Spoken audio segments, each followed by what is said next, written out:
sisi di mana kita yang baru memulai bisnis bisa ngambil franchise ya Pak. Apa yang harus dilihat sebagai seorang yang mau mulai bisnis lewat franchise. Nah, malam hari ini teman-teman, kita akan ngebahas dari sisi sebaliknya.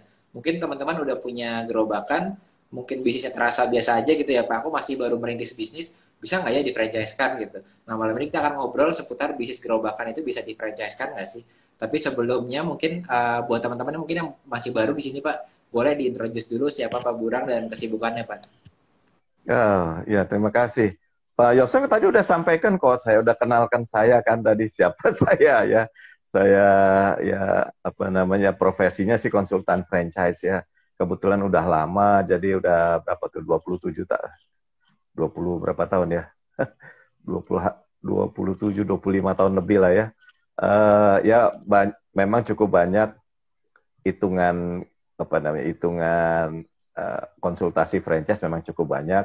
Kami juga menyelenggarakan workshop. Jadi kalau teman-teman ada apa namanya ada kelas gitu juga ya. Kalau teman-teman nanti mau join di Franchise Academy Indonesia ya di IG-nya Franchise Academy Indonesia, kami selenggarakan juga workshop reguler. Kemudian ada apa namanya ada e-book di sana, ada contoh-contoh kalau mau bikin SOP, kalau untuk franchise, SOP buat franchisee, SOP buat franchisor ya bisa bisa juga di apa namanya dilihat di sana dipelajari juga di sana. Advisor ya. Ya iya sementara itulah Pak ya. Oke, Nah, apa Pak kira-kira nih malam ini kita ngapain nih? ya mungkin teman-teman yang sebelumnya sudah menjalankan bisnis bisa nggak ya kalau bisnis saya itu di-franchise-kan gitu. Kira-kira apa aja sih syaratnya kok kayaknya kalau mendengarkan franchise ini kayaknya bisnisnya yang udah besar-besar itu yang kita lihat di luar sana ya gitu ya. Apalagi tadi sempat mention dari brand-brand yang sudah ditangani Pak Burang juga kan udah cukup besar juga ya. Tapi aku nih bukan misalnya bukan punya pabrik ya kalau Pak Burang bilang bukan supplier besar gitu ya. Aku sebetulnya Hmm. bisa nggak bisnisku ini di-franchise-kan walaupun bisnisku belum besar atau masih gerobakan gitu. Kira-kira apa aja sih Pak yang diperlukan kita yang mau mulai bisnis, sedang merintis bisnis supaya bisa di-franchise-kan? Mungkin sebelum dijawab Pak, emang seberapa menguntungkannya sih Pak kalau di-franchise-kan dibandingkan dengan peluang lainnya gitu ya? Entah itu katakanlah keagenan, distributor, reseller gitu ya, ataupun jenis-jenis lainnya Pak. Iya, sebenarnya kalau Pak Yosef ini kan sekolah bisnis ya, saya senang banget lihat topik-topiknya banyak gitu ya. Jadi kan intinya kalau kita ini jualan, yang paling yang paling efektif itu juga salah satunya kan adalah kalau bisa dibantu banyak orang menjualkan produk atau jasa kita kan gitu ya. Nah itu memang ada banyak alternatif yang melakukan itu. Jadi kalau di franchise sama juga ini karakternya ini adalah bisnis jaringan kan sebetulnya.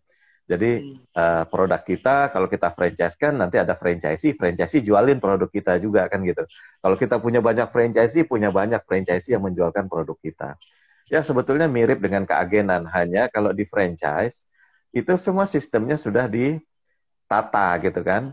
Kalau di kita misalnya apa namanya yang menjalankan bisnisnya ini hanya perorangan, mungkin bisa pakai keagenan gitu ya. Tapi kalau di franchise ini mungkin lebih kepada unit usaha gitu ya, atau misalnya unit retail lah pada umumnya. Pada umumnya unit retail. Jadi kalau keagenan mungkin bisa juga dia nggak perlu ada tokonya, ya jadi agen aja. Tetapi kalau di franchise umumnya adalah menggunakan konsep retail. Jadi ada tokonya. Nah, di franchise ini kelebihannya adalah semua uh, operasional atau mekanisme daripada pengelolaan bisnisnya itu sudah ditata dulu. Jadi sudah dilakukan standarisasi. Ya ada bagus, ada jeleknya ya kalau kita mau ngomongin gitu ya. Kalau tadi Pak Yosef tanya bagusnya apa sih gitu ya.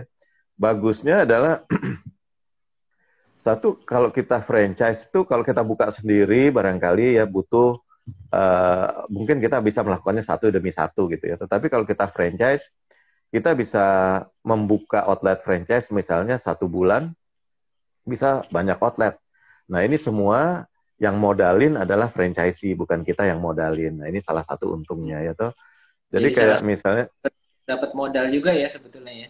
nah salah satunya ya memang sebetulnya dapat modal ya. Dapat modal itu salah satunya. Yang kedua, yang banyak juga, jadi saya ada klien yang cukup besar-besar ya, mereka perusahaan TBK gitu ya. Jadi biasanya sih perusahaan-perusahaan yang punya peternakan ayam tuh mereka pada bikin tuh outlet-outlet ayam goreng tuh biasanya ya. Dan Iya. jumlahnya mereka banyak gitu, banyak sekali, ada yang sampai ribuan outletnya, entah besar entah kecil ya. Tetapi yang lebih penting lagi kalau dari sisi kita membuka bisnis tuh, kalau kita tawarkan franchise, itu banyak orang nyodorin tempat sama kita. Ya, jadi kalau kita contohnya kayak misalnya Alfamart, Indomart, mereka kan sebetulnya duit punya, benar nggak? Bayar pegawai banyak nggak ada masalah, ya. Barang bahkan mereka punya. Yang mereka nggak punya itu apa? Tempat, ya kan? Jadi kalau mereka bilang saya franchise-kan bisnis saya, banyak orang nawarin tempatnya, ada tempat saya nih, ruko saya daripada nganggur lah dan sebagainya. Jadi keuntungan yang kedua adalah kita bisa mendapatkan alternatif tempat yang kalau kita cari sendiri mungkin agak repot dan apa ya butuh waktu gitu ya. Tapi kalau ini kita dapat penawaran dari franchisee, dia punya tempat, kita tinggal pilih-pilih aja mana yang bagus kita bisa pilih gitu. Nah ini yang untuk apa keuntungannya yang ketiga.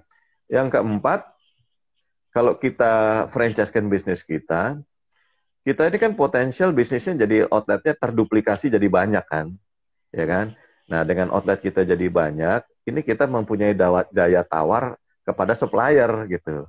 Kalau dulu mungkin supplier kasih harga kita mahal ya, mungkin kita nggak dilihat sebelah mata, kita ngemis-ngemis mau ambil produknya mereka.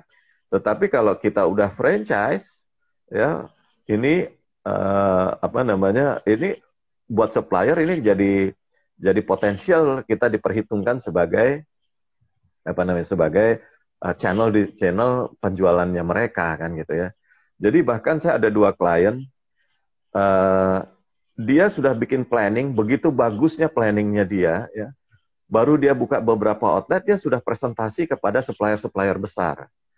Nah, bahkan beberapa supplier besar ini melihat rencananya dia bahwa setahun akan buka sekian ratus outlet, infrastrukturnya sudah bagus, timnya sudah lengkap, programnya sudah siap gitu. Akhirnya banyak supplier-supplier besar langsung memberikan menunjuk dia sebagai salah satu channel distributornya dia gitu loh ya.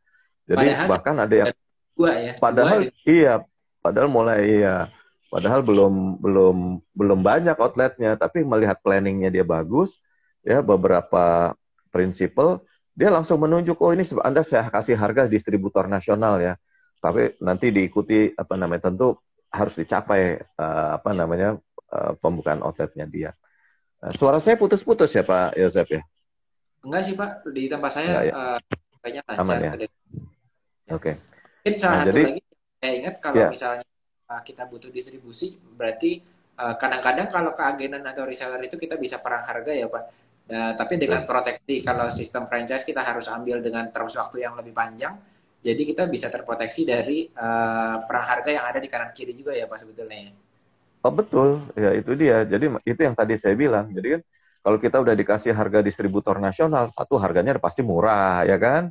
Jadi kita di outlet-outletnya franchisee ini, mitra-mitra kita, tentu dia bisa bersaing dengan kompetitor-kompetitornya kan, begitu kan? Karena kita punya harga yang lebih murah karena dapat misalnya distributor nasional.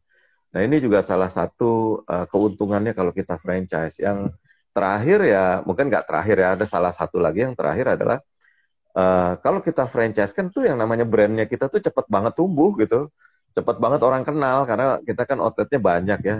Apalagi kalau kita strateginya bagus gitu, nggak segera teratur gitu ya pembukaannya, itu juga membuat brand kita cepat terkenal. Nah ini juga sangat menguntungkan buat kita ya, tentu baik untuk kita mendapatkan customer maupun kita mendapatkan support dari para supplier gitu. Tadi Gitu ada nanya, Pak. kalau misalnya Ya. jasa bisa di-franchise-kan nggak? Tadi dia sempat komen. Karena kayaknya Oh mungkin ya. prioritas dari kita kan melihatnya F&B yang paling banyak kayak jenis franchise-nya di F&B gitu.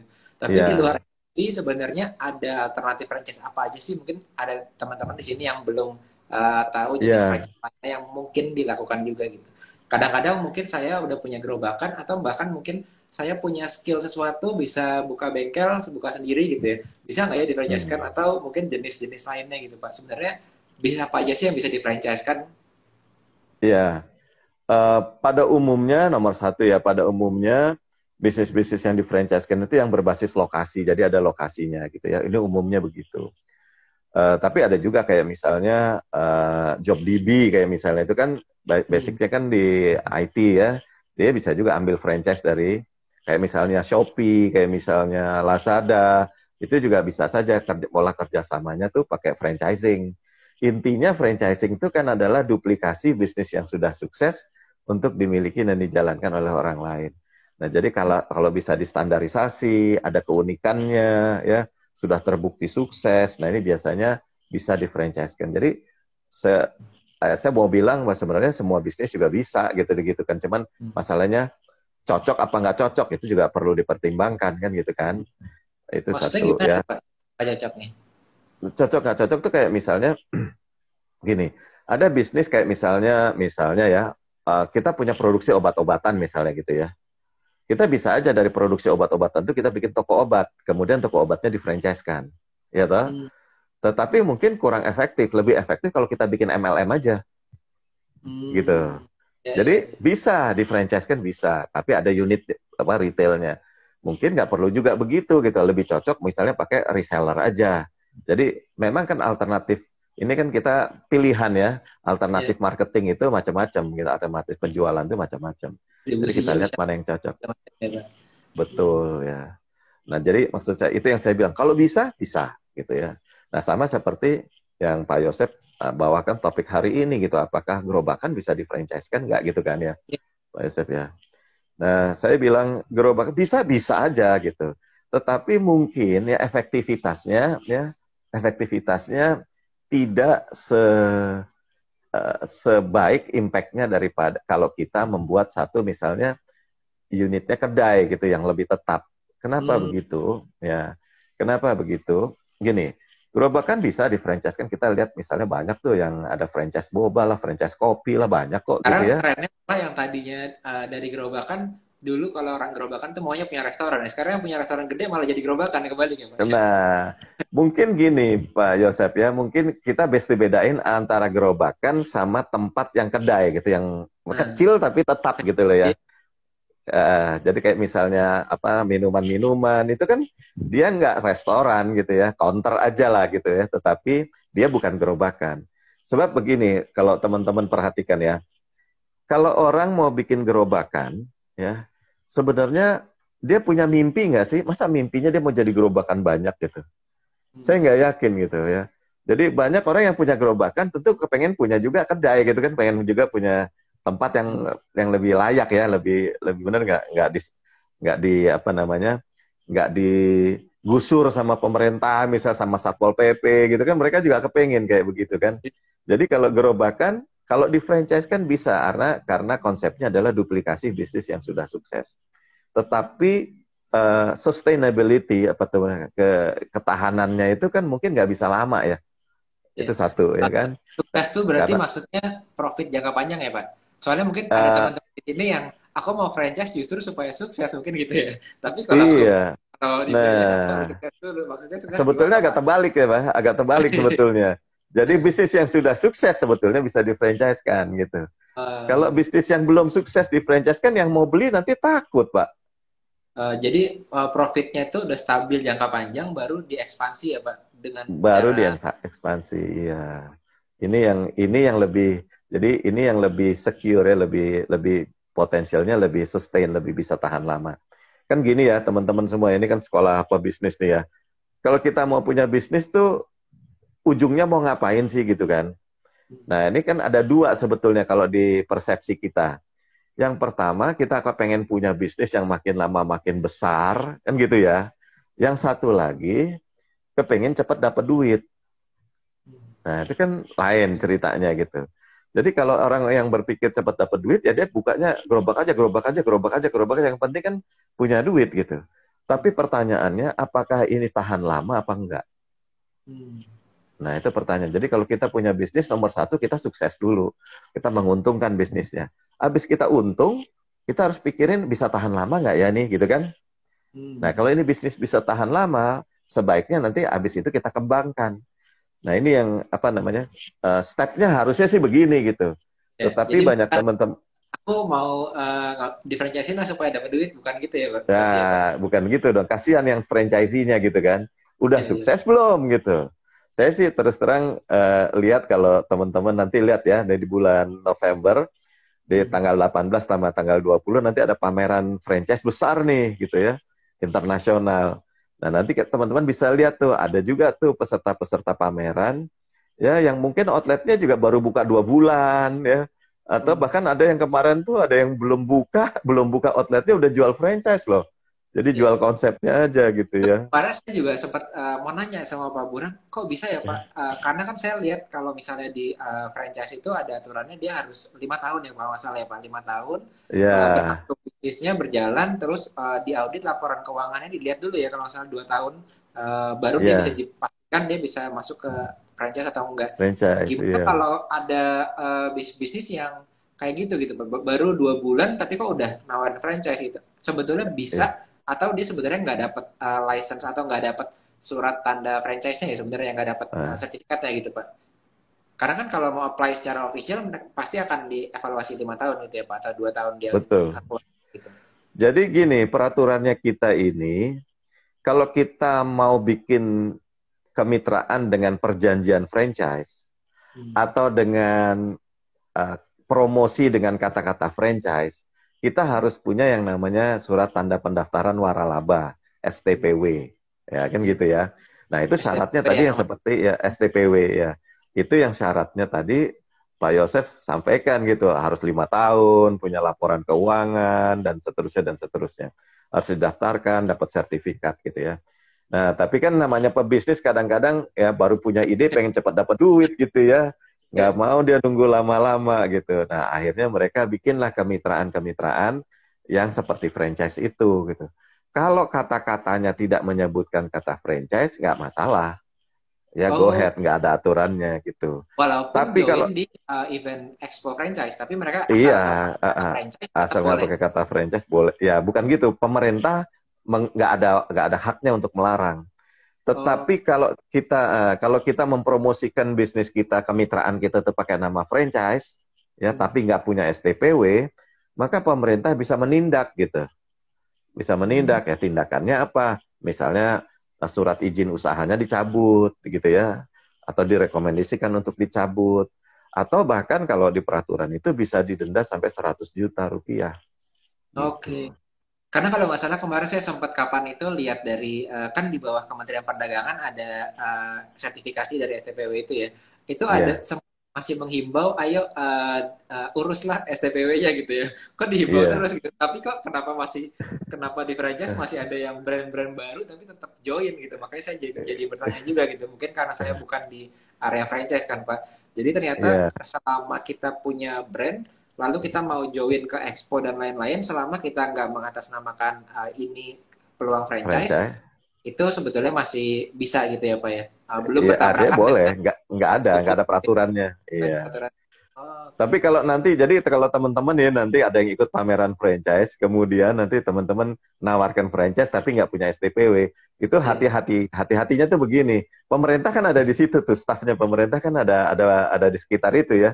Nanti Iya. pasti nanti disuratin sama dia, disuratin ya. Anda telah menawarkan franchise, kemitraan dengan waralaba, maka Anda wajib mengurus surat tanda pendaftaran waralaba gitu. Nanti dikasih warning sama mereka.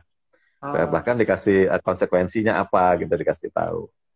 kalau kasusnya misalnya katakanlah dari Pak Burang atau dari saya kita punya sebuah brand usaha udah ada resmi NIB-nya, udah ada PT-nya gitu dan sudah pernah STPW gitu, sudah pernah dapat kemitraan atau franchise, udah dapat license-nya. Tapi saya mau Nah, buat brand kedua saya. Kan sekarang ada beberapa perusahaan yang punya beberapa brand franchise kan, Pak. Apakah ya, dengan satu perusahaannya dia yang sudah franchise otomatis brand keduanya dia jadi ya udah tinggal saya lancar gitu saja atau nggak tetap bisa. harus nantinya nunggu selama 5 tahun dulu baru diaudit laporan juga sama seperti itu juga ya Pak? Iya sama. Jadi setiap brand baru, usaha baru atau brand baru, dia ada aturannya sendiri. Karena salah satu aturannya adalah menyampaikan sertifikat dari pendaftaran mereknya.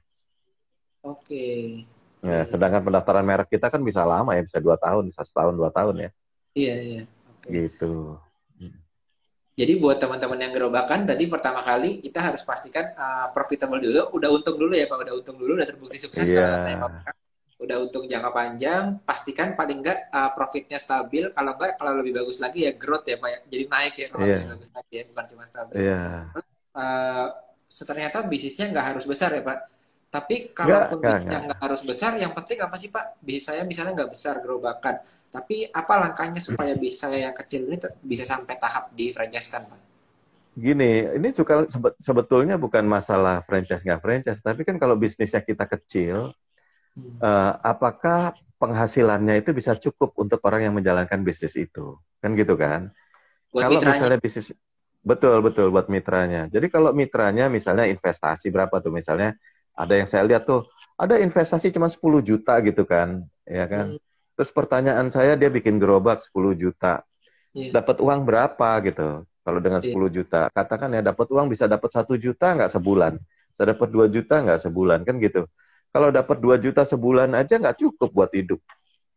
Iya Hmm. nggak sih? Iya kan? Jadi kalau udah kayak begitu, pasti nanti si mitra ini, kalau dia dapat kerja lain, dapat peluang bisnis lain yang lebih bagus, tentu dia akan tinggalin ini. Hmm. Iya, Bener iya. nggak? Nah, kita sebagai yang punya bisnis yang merasa rugi dong. Masa udah dibeli, dibuka, habis itu ditutup lagi sama dia karena dia pindah mau cari kerja, misalnya gitu kan. Jadi Iya. artinya daya tahan dari bisnis yang kecil ini agak apa rentan gitu ya, agak agak rentan untuk di.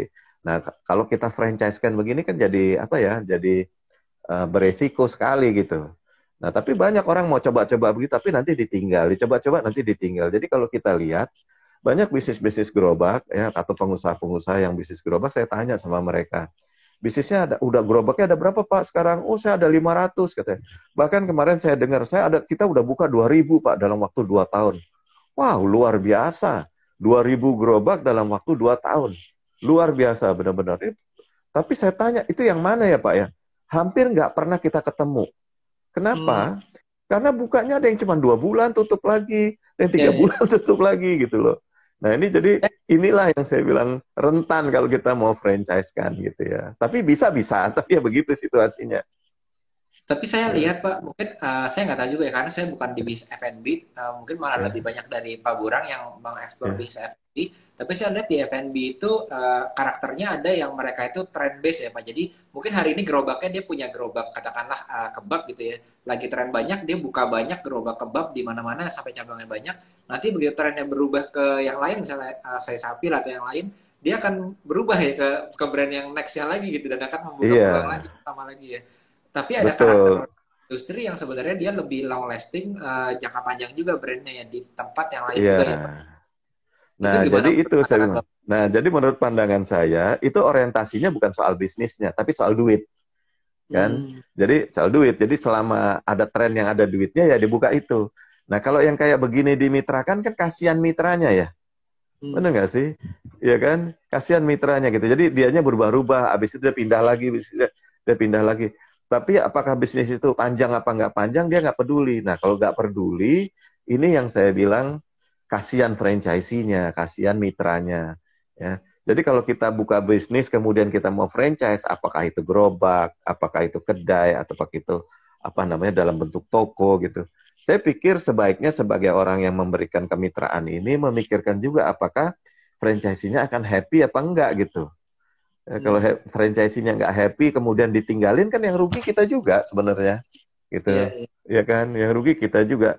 Nah, saya memang ya seperti tadi Pak Yosef bilang, saya juga lihat ketemu sama orang banyak yang melakukan itu dan mereka successful. Successful dari sisi apa? Dari sisi uang.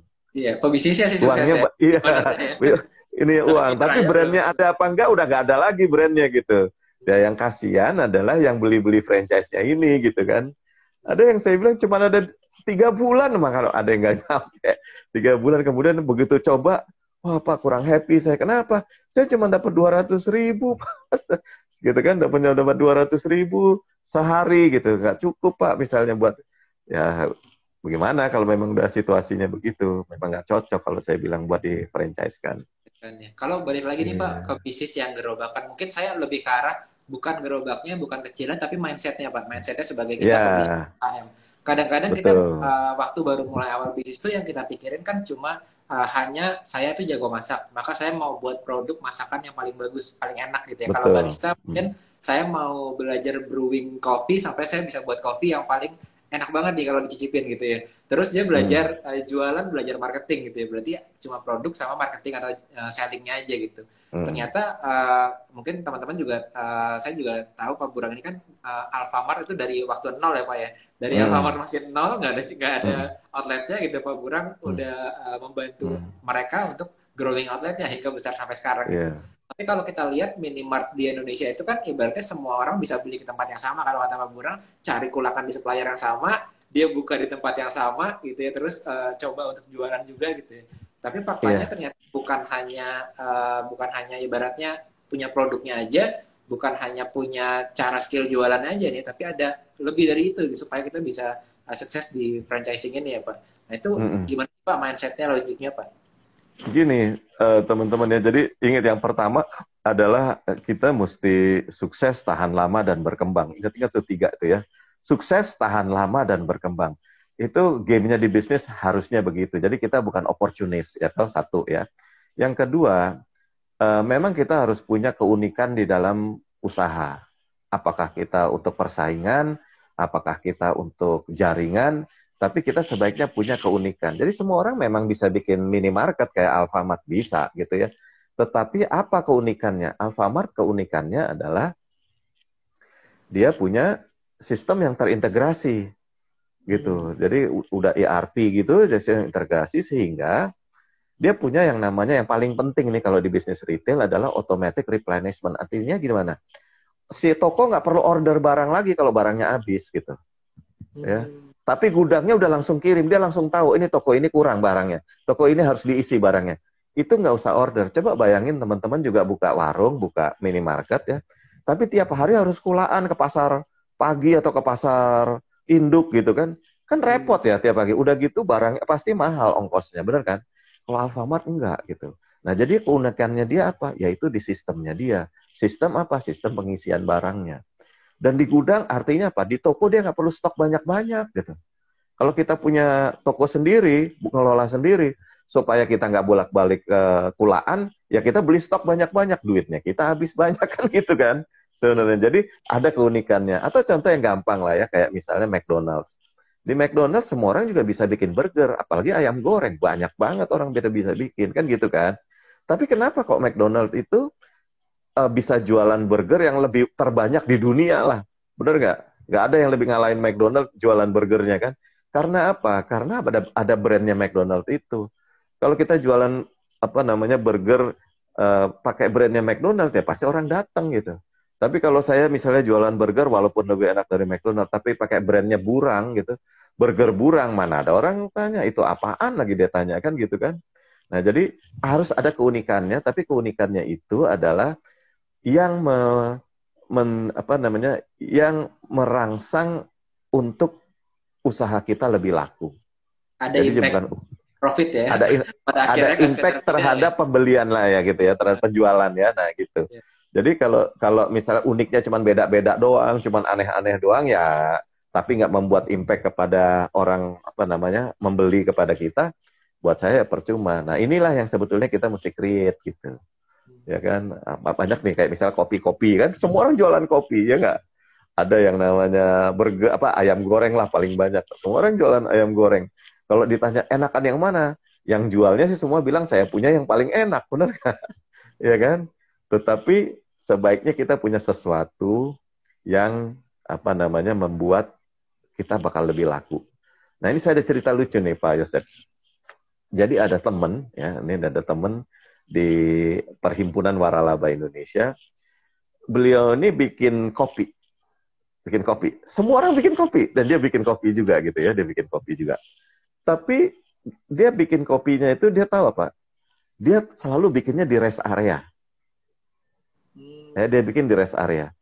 Dan dia bilang sama saya gini, Pak Burang, kopi saya tuh nggak enak, kata dia. Kopi saya nggak enak deh, kata dia. Tapi kopi saya laku. Satu hari, saya betul, satu hari nggak kurang dari 4 juta. Bayangin nggak Pak, bikin kopi satu hari nggak kurang dari 4 juta. Weekend dia bisa 7 juta. Itu kedai Ya, ya? bentuk. Kedai dia bikin kayak kontainer gitu ya, kayak kok nggak lapis setengah lah, tapi nggak gede lah, kecil gitu ya. Cuman dia bilang, tahu nggak kenapa saya bisa laku kayak begitu? Katanya, saya satu bikin di rest area, kemudian yang kedua kata dia, saya selalu bikin di depannya masjid, ya, Hmm. sama dekatnya toilet, kata Hmm. dia gitu. Ya, jadi kalau saya lihat ada rest area, ada spot di dekat toilet sama dekat masjid, tapi ada tempat parkirnya, saya pasti ambil tempat itu untuk saya buka kedai saya. Dan lakunya bukan main, dan dia udah punya 19 kedai gitu loh. Ya, jadi sekarang saya bilang kok bisa bagus. Nah, kemudian banyak teman-teman aja, Pak, saya ikutan juga dong bikin bisnis kayak begitu. Ya udah kita Ya. bikin bisnis rame-rame. Nah, akhirnya kan dia bikin kemitraan yang makin lama bisa, dan dia berani booking tempat di rest area sampai ke Jawa Timur. Hmm. Ya, sampai ke Jawa Timur dia berani booking tempat gitu di sini. Dia panjerin dulu tempat-tempatnya itu. Ya, Kayak saya tempatnya dia bilang, panjerin. berbeda itu ternyata nggak harus dari branding ya Pak. Kalau mungkin brandingnya Betul. oke lah, tapi ternyata Iya, lokasi dekat sama customer atau marketing kita betul. komunikasinya yang pas relevan dengan target market Macam-macam, kita betul. gitu ya. Atau Yang kita penting kata Pak penawarannya Yosep tadi, beda. ya kan? Yang penting kayak Pak Yosep tadi, memberikan impact kepada penjualan, kan gitu kan? Ya, Karena kadang-kadang kita lihat juga di luar sana kan mungkin sebagian besar dari produk yang ada di luar sana itu sama dengan atau serupa dengan yang lainnya ya Pak ya. Katakanlah ada orang yang jualan gado-gado gitu. Ada orang lain yang jual gado-gado, dia bangun pagi, udah bangun pagi-pagi, dorong gerobak gado-gadonya, terus dia jualan deh di pinggir jalan gitu. Selesai sampai siang, dia pulang ke rumah, gado-gadonya habis. Besok dia lakuin hal yang sama lagi ya, keluar lagi, bangun pagi lagi, dorong gerobaknya lagi. Tapi ada orang lain yang sama-sama jualan gado-gado, itu bisa jadi banyak cabang ya, bisa jadi besar gitu ya. Jadi gado-gado iya, boplo gitu kan Pak ya.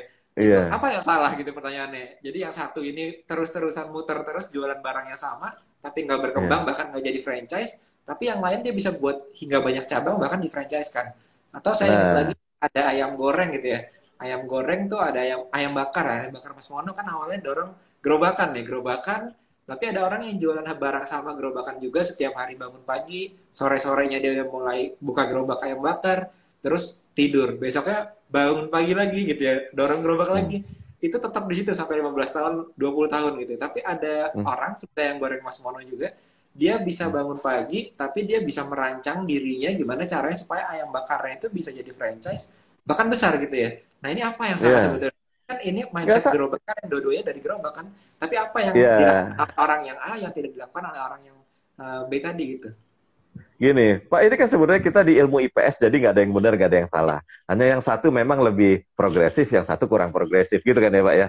Nah, tapi tadi Pak Yosef udah nyebut tuh, apa bedanya? Bedanya, ya, sama satu lagi yang ayam goreng yang atau ayam bakar yang biasa ini, sama satu lagi ayam bakar Mas Mono. Yang satu lagi, misalnya tadi Bapak nyebut apa tadi? Sebelumnya gado-gado ya, gado-gado Gado-gado. yang tiap hari banget. Yang satu lagi Penjualnya gado-gado banyak bopo. banget kan gado-gado juga Iya. ya sama ayam. Nah, satu lagi adalah gado-gado Boplo. Nah, di sini aja Bapak udah kasih tahu apa bedanya. Yang satu punya merek, yang satu nggak punya merek. Ya, satu Pak itu Yang satu. iya itu satu kan. Dia punya merek. Nah, kalau dia udah punya merek, ya prinsipnya orang akan dia kayak misalnya Mas Mono nih, kalau kita lihat di mana di Instagramnya dia rajinnya, dia yang namanya bangun brandnya kan gitu kan. Hmm. Ya gimana dia nggak terkenal gitu, nggak orang. Jadi ada effort yang lain. Ini sama-sama jualan ayam bakar, tapi yang satu pagi berangkat pulang tidur, yang satu lagi dia rajin bikin brandnya. Ya pasti beda lah gitu kan. Nah, akhirnya nanti di franchise kan jauh lebih mudah. Orang karena kenal brandnya, udah nggak Pak? Gitu. Selain brand, mungkin ada juga yang sempat Bapak sharing itu adalah problem-problem mempersiapkan franchise ya. Jadi Ya, ada brand oke, tapi ada beberapa elemen lagi yang mungkin yang satu hanya peduli dengan produk dan juga jualannya aja, tapi yang satu lagi ya, ada elemen tambahannya. membangun bisnis. Boleh nggak dieksplor yang itu Pak? Ada beberapa itu. Iya, ya. Jadi memang sekali lagi karena dia kepengen bangun bisnisnya kan. Ya Hmm. betul nggak? Karena pengen bangun bisnisnya. Jadi dia memang satu eh, rapi menata aku gini lah. Maksud saya dia yang satu dia sangat concern terhadap kepentingan daripada bisnisnya. Apakah itu resep atau apa namanya rasa misalnya, kebersihannya, tata cara pelayanannya. Ini kan dia bangun ya. Tapi Hmm. yang satu lagi ya. Jadi kalau begini nih kalau orang yang kayak begini, dia kalau mau franchise kan dia akan pilih mitra yang memang mau ngerjain seperti itu. Hmm. Bener nggak gitu? Yang memang punya passion kayak dia, ya. Tapi yang satu lagi, mungkin dia nggak peduli selama ada orang bawain duit ya saya kasih aja franchise-nya. Ya nggak? Karena ya buat dia yang penting duit diterima duluan. Iya. Kalau yang satu ya, yang tadi kepengen bangun bisnisnya ini, dia akan lihat orang yang punya passion. Kemudian dia rapikan dulu yang namanya bisnisnya dia. Jadi dia nggak semata, bahkan mungkin ada orang yang bawa duit sama dia ditolak gitu. Karena misalnya nggak cocok karakternya misalnya gitu, ya kan? Atau mungkin lokasinya buat dia tidak optimal. Jadi dia tolak duluan. Jadi saya kira disinilah bedanya antara orang yang memang mau bangun bisnisnya sama orang yang memang yang penting duit duluan deh. Bahkan brandnya mati pun nggak apa-apa, nanti saya bikin lagi aja kata dia gitu kan. Nah ini Jadi ada dua kadang-kadang beda. kita kalau udah mulai bisnis ngomongnya nggak hanya jualan ya Pak sama produk, tapi udah mulai bisnis development lah istilahnya, mendevelop bisnisnya. Nah, Dan bisnis betul. development Itu itu dengan orang-orang yang punya passion tuh, Pak. Ya, itu bukan kebanyakan pebisnis gitu. Ya, tetapi itu orang-orang yang memang dia punya passion. Dia sebenarnya setelah dia punya duit dia bisa bikin bisnis yang lain kok. Tapi enggak. Dia tambahin misalnya IT-nya, dia tambahin sistem, mulai dia bikin gudang, mulai dia bikin distribusi. Ini memang orang yang memang passion sama bisnisnya gitu. Beda sama orang yang memang ya udah deh, ada mau oke kasih duit aja, Pak. Duitnya sini dulu. Kita kasih aja, beda lah Pak itu. Jadi tadi Nggak ada yang kalau benar, nggak ada yang salah Pak, tapi. kita udah punya bisnis gerobakan, saya sempat ingat Pak Burhan sempat mention mengenai kita perlu juga untuk develop bisnis model kita ini mau jadi kayak gimana nih gitu ya. Yang lebih Betul. dari sekedar jualan ataupun punya produk gitu, tapi kita mesti nemuin Iya. bisnis model. Tapi buat kita yang mungkin masih asing terhadap kata-kata ini gitu Pak, gimana Nah, sih caranya aku seperti punya gado-gado tadi, ibaratnya udah punya ya. gado-gado, sudah punya produknya, ternyata kalau buka satu cabang udah lumayan laku gitu ya, udah jualan udah oke, Hmm. tapi harus mempertimbangkan sisi tambahan yaitu bisnis model supaya bisa lebih maju lagi gitu ya. Maksudnya itu gimana Mm-mm. sih Pak dari posisi orang ini tapi ditambahkan bisnis model lagi gitu Pak? Ya, tadi saya kalau gitu mungkin ceritanya lebih cocok dengan kayak misalnya Mas Mono. Mas Mono kan tadinya gerobak gitu ya, Iya. gerobak. Tapi dia terpikir bisnis model gitu. Jadi dia Hmm. bilang kalau saya begini, ya satu kapasitas saya jualan jadi sedikit, nggak bisa besar gitu kan. Dia mulai memikirkan itu gitu. Orang kepengen makan, kalau gitu duduk pengen makan, dia nggak ada kursinya atau kursinya sangat terbatas. Dia mulai mikirin sebuah bisnis model yang lebih tahan lama. Kan saya bilang tadi, yang penting pertama sukses, yang kedua tahan lama kan. Hmm. Mulailah dia bikin kedai gitu. Mulailah dia bikin kedai. Nah ini kan stepnya ya Iya. dia bikin kedai atau kalau teman-teman bisa lihat ya, misalnya soto Pak Sadi misalnya gitu itu kan Hmm. gerobaknya masih ditaruh di depan itu Iya, iya, iya. masih ditaruh di Untuk, depan untuk outletnya gitu kan. persepsinya gitu ya, brandingnya Iya masih kan, maksudnya ini gerobakan kan, tapi memang dulu memang dia gerobak gitu, tapi sekarang dia kepikirin bisnis modelnya tuh jadi punya konsep kedai. Kedainya misalnya diambil ruko lantai 1 aja, tapi dia taruh gerobaknya di situ. Sekarang dia punya kapasitas penjualan lebih banyak, kan gitu kan. Ini yang saya bilang bagaimana kita membangun bisnis model gitu. Tapi gini Pak Yosef, nggak apa-apa juga kalau kita mau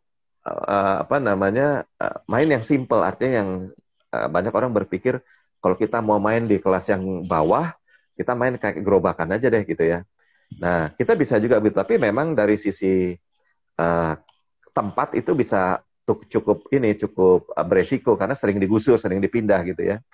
Nah, tapi gini teman-teman, teman-teman bisa mitrakan bisnis gerobak ini, tapi nggak usah pakai franchise. Ini yang disebut namanya business opportunity.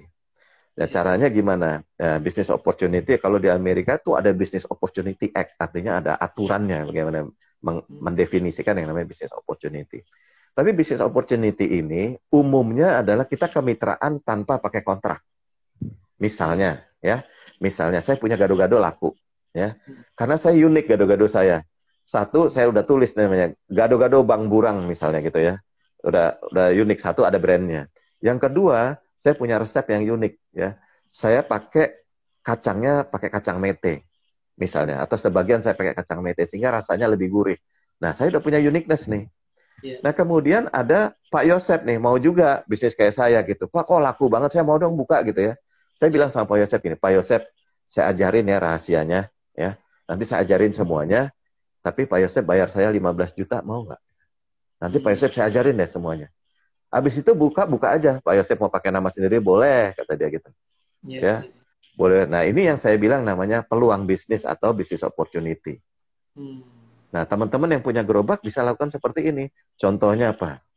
Contohnya Solaria. Nah, Solaria itu dulu ya, itu kan tenda-tenda itu. Oh gitu ya. Dulu yang punya Pak, iya. Pak Iya, Alyu iya. itu dulu tenda-tenda itu. Kemudian dia ngajari orang, gini ya, bikin gini, diajarin, bagi hasil satu mangkok ya, gitu. Per mangkok bagi hasil. Bagi saya misalnya pada saat itu, saya 5.000 satu mangkok. Nah sekarang dia punya banyak tuh mitra-mitra itu di sana. Nah ini bisa juga kita lakukan di bisnis-bisnis gerobakan.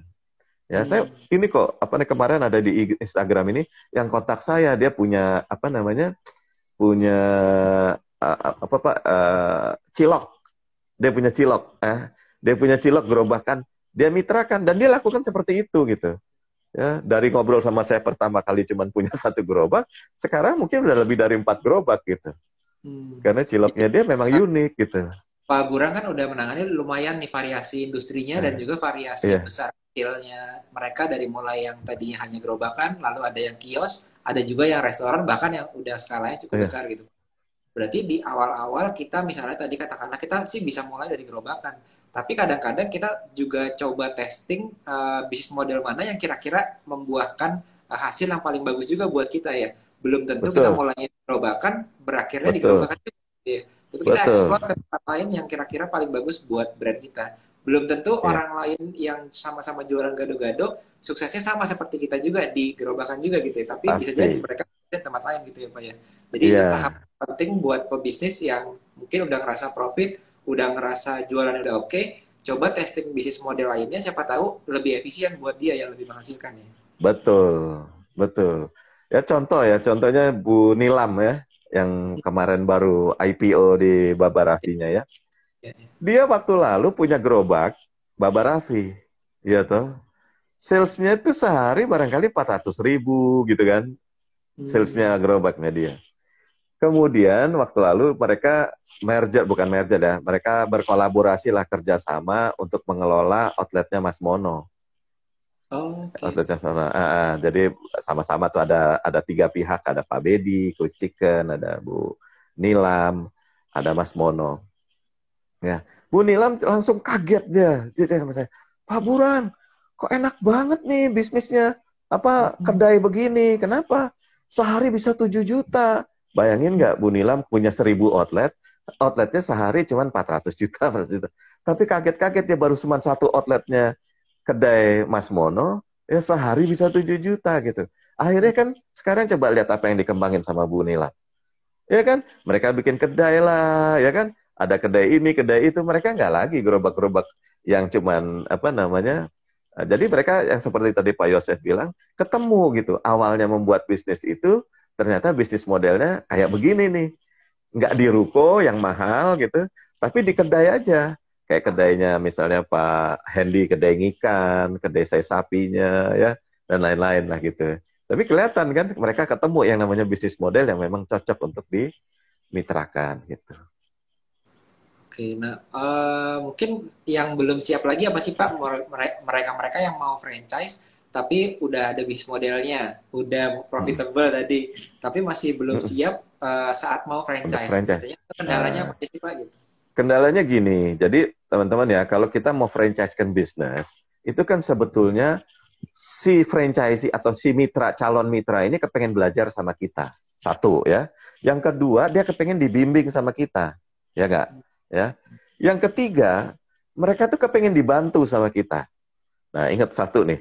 Satu kepengen diajarin sama kita. Ya. Kedua, dibimbing.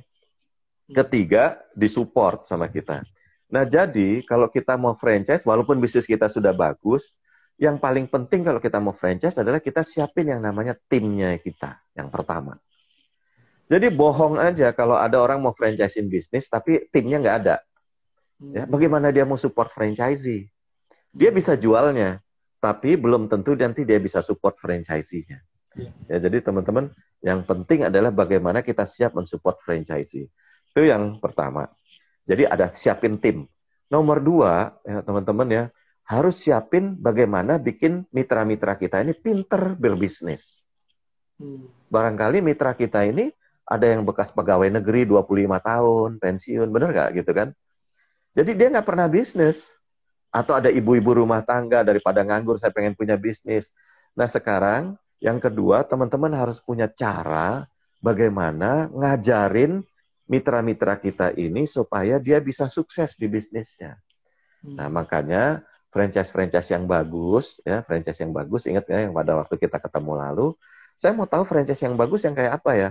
Franchise yang bagus, yang ada training centernya, Dan sama Randy. ada ya R&D-nya. Ya. Nah, kalau ada franchise yang kayak begitu, beli aja deh franchise-nya. Ya, karena mereka udah siap tuh untuk bikin mitra-mitranya kita jadi sukses. Kalau mereka kita tanya pun mereka punya jawabnya. Tapi teman-teman bisa bayangin nggak kalau ada yang jual franchise one man show gitu ya. Dia yang bikin dulu bisnisnya ya.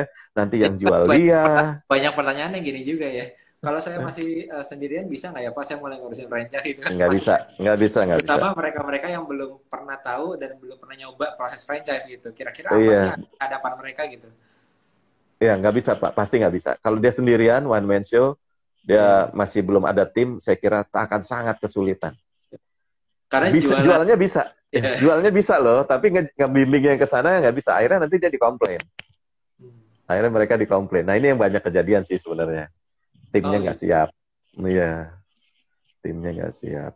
Jadi kayak kita Gitu. sebetulnya punya dua jualan ya. Satu jualan barang kita yang produk kita, kedua adalah jualan franchise-nya gitu. Sedangkan kalau Iya. satu aja kita belum beres, belum punya timnya sama sekali untuk support kita mau jualan yang kedua lagi. Berarti kayak punya dua bisnis yang berbeda ya. Jadi pasti punya dua bisnis. Iya. Pasti dua bisnis. Tapi kalaupun kita bisa jual franchise-nya, belum tentu kita bisa maintain mereka. Iya. Gitu, Pak. Oke. Oke. Bermanfaat sekali katanya Pak Rahmat sedang belajar membangun bisnis kuliner. Amin, amin. Terima kasih banyak Pak Rahmat ya.